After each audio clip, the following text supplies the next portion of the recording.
Hey guys, it's Kevin Davis from Detailer's Helper. Today I thought we'd talk about something a little bit different, how to stay cool. I know a lot of my detailing brethren out there are currently sweating their asses off. So we'll talk about that today.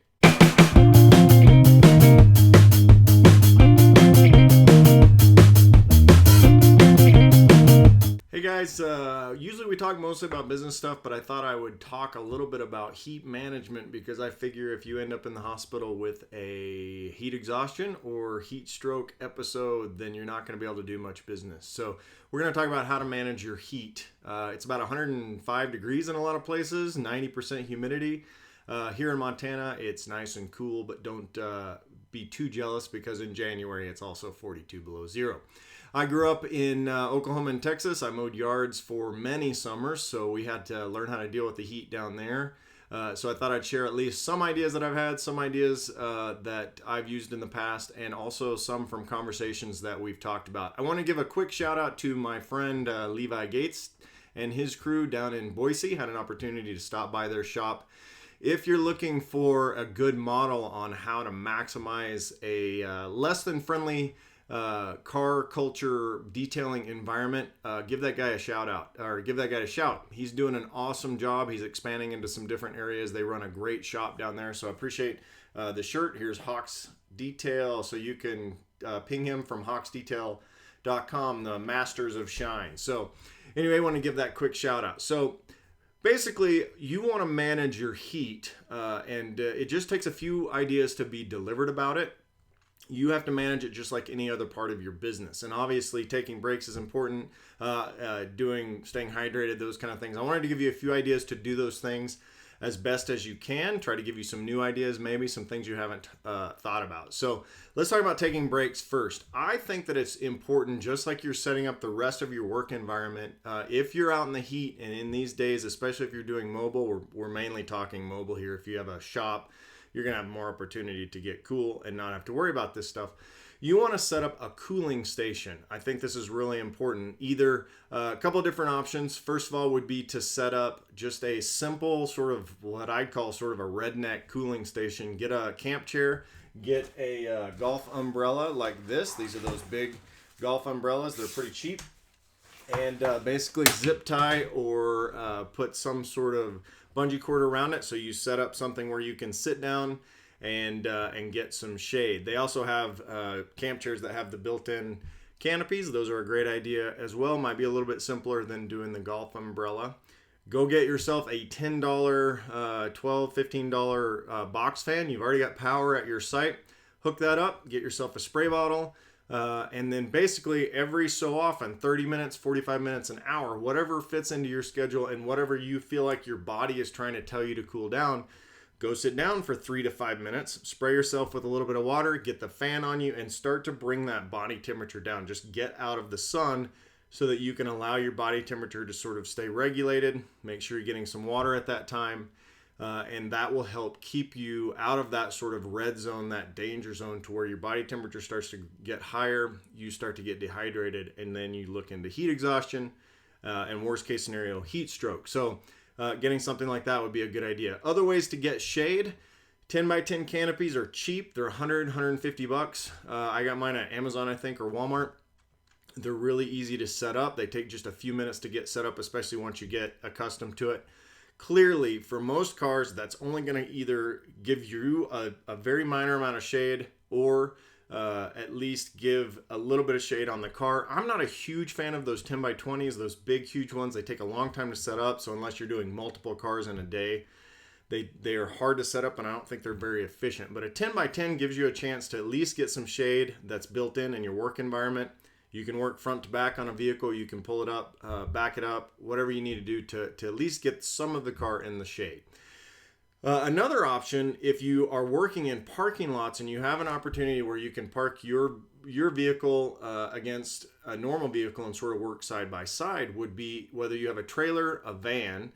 You can actually go and look at some of these awnings that come on RVs. I was talking to Donnie Anderson in DFW. We were sort of throwing this idea around.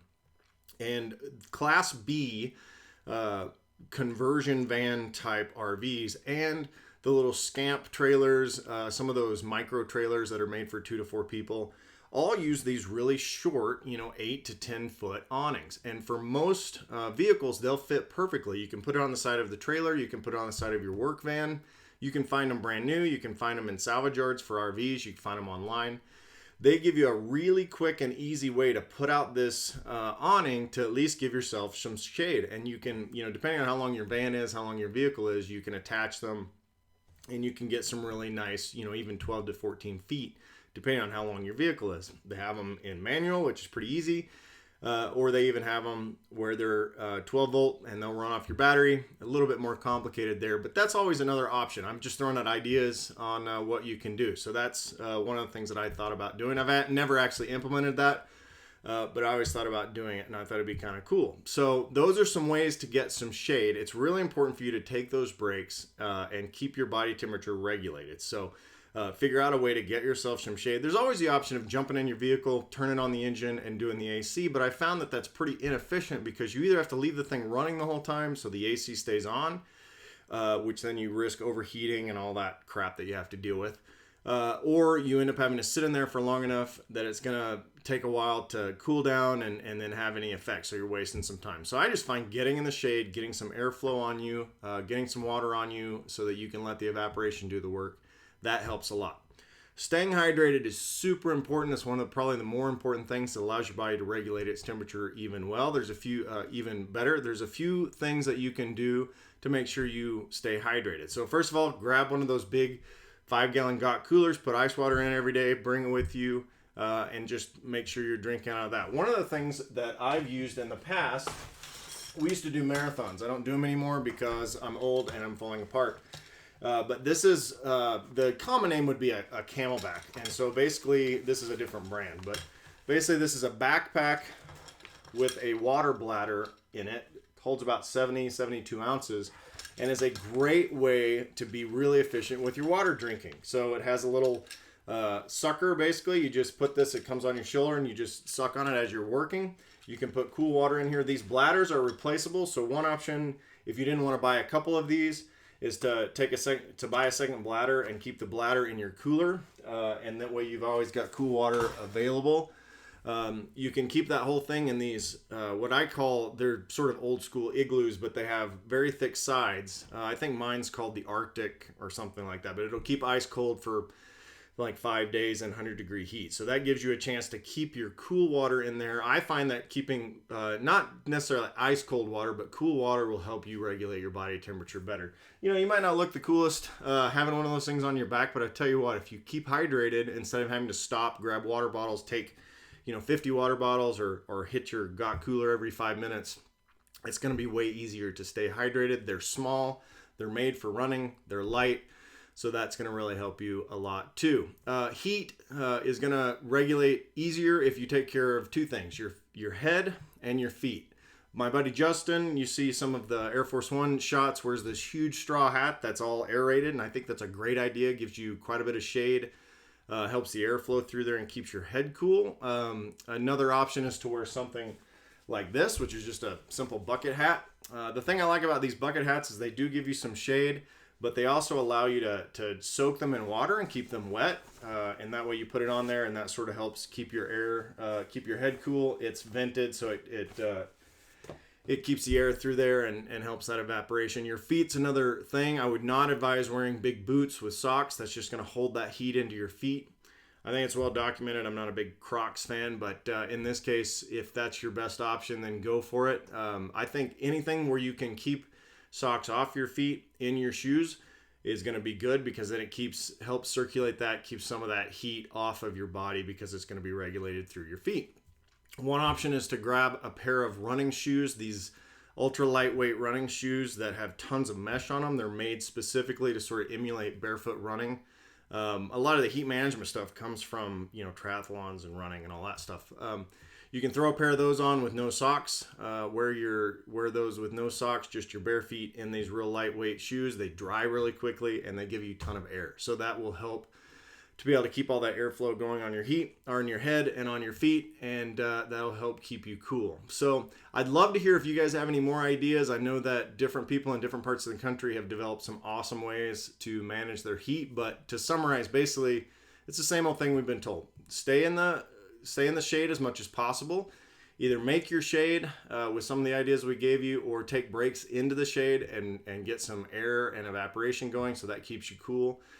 Keep your head and your feet cool. That's really important. And stay hydrated, either through wearing one of these Camelbacks or stopping regularly to take water breaks. Really important, guys, to stay cool. As you know, you don't want to go out there and just tough it out and say, I just have to get this done, because it's just going to end up putting you in the hospital and you're going to lose in the end. It's better to take 5 to 30-minute breaks during the day to make sure you stay cool than to end up in the hospital or end up, worse. I mean, you can actually die from heat stroke. So that happens. From a business standpoint, a lot of guys might be concerned that their customers will see them sitting down, worry about whether or not they're working hard or whatever. And those customers might be more concerned with their vehicles than your health. I would say take an opportunity to discuss with them what you're going to do beforehand, if you think that's a concern. If a customer doesn't give a crap about your health and would rather see you work your ass down to the ground in the heat, I would say go find a different customer. But it can be an education situation where you just explain to them what you're going to do. Say, hey, this is how I manage the heat. This is what I do. And so then they know ahead of time. So I hope that those things help. Again, I would love to hear your ideas. I know a lot of guys have different ideas. So either on my Facebook page or on the YouTube, leave some comments so that we can start sharing information and keep everybody safer. So want to take an opportunity to say, if you have not checked out the new Detailer's Helper HD tool belts with the extra bags, with the new belt, I would encourage you to do that. I would really appreciate you doing it.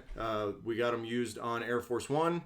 Those guys were using them. They loved them. Really helped them work faster. And I think that we've taken and improved even over and above the normal Detailer's Helper, the standard Detailer's Helper. So if you have not checked out, check out my website, detailershelper.com. There's some videos on YouTube as well that'll show you all about the new polisher bag, the new buckles, the new sleeve, and all that. So I appreciate that. I appreciate you guys always supporting the brand. I appreciate your feedback about these videos. If you have any additional video ideas, feel free to pass them my way.